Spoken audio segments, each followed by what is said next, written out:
Laban the Syrian in a dream of the night, and said to him, "Be careful that you don't speak to Jacob, either good or bad." Laban caught up with Jacob. Now Jacob had pitched his tent in the mountain, and Laban with his relatives encamped in the mountain of Gilead. Laban said to Jacob, "What have you done, that you have deceived me and carried away my daughters like captives of the sword? Why did you flee secretly and deceive me, and didn't tell me that I might have sent you away with mirth and with songs, with tambourine and with harp, and didn't allow me to kiss my sons and my daughters? Now have you done foolishly? It is in the power of my hand to hurt you, but the God of your father spoke to me last night, saying, 'Be careful that you don't speak to Jacob, either good or bad.' Now you want to be gone because you greatly long for your father's house. But why have you stolen my gods?"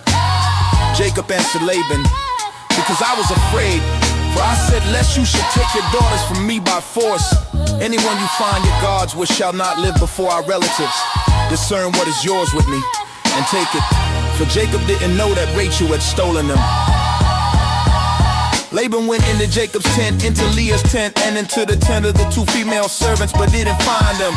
He went out of Leah's tent and entered into Rachel's tent. Now Rachel had taken the teraphim, put them in the camel saddle, and sat on them. Laban felt around all the tent, but didn't find them. She said to her father, "Don't let my lord be angry that I can't rise up before you, for I'm having my period." He searched but didn't find the teraphim. Jacob was angry and argued with Laban. Jacob answered Laban, "What is my trespass? What is my sin? That you have hotly pursued me, now that you have felt around in all my stuff. What have you found of all your household goods? Set it here before my relatives and your relatives, that they may judge between us two."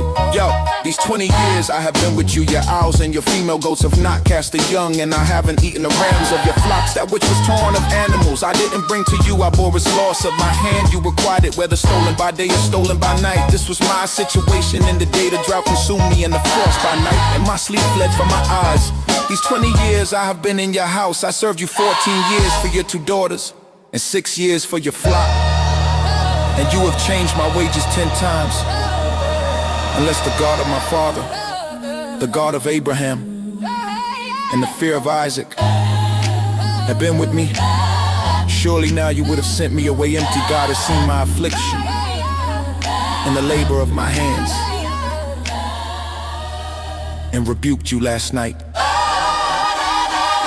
Laban answered Jacob, "The daughters are my daughters, the children are my children, the flocks are my flocks, and all that you see is mine. But what can I do today to these my daughters, or to their children whom they have borne?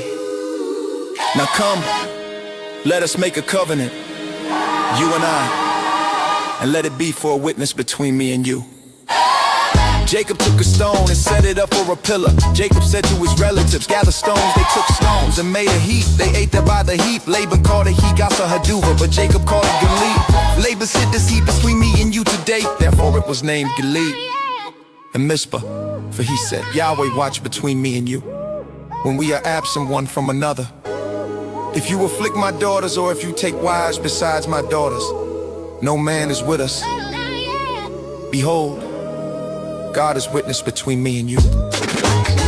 Laban said to Jacob, "See this heap, and see the pillar, and see the cedar, and see the pillar, and see the cedar, which I've set between me and you.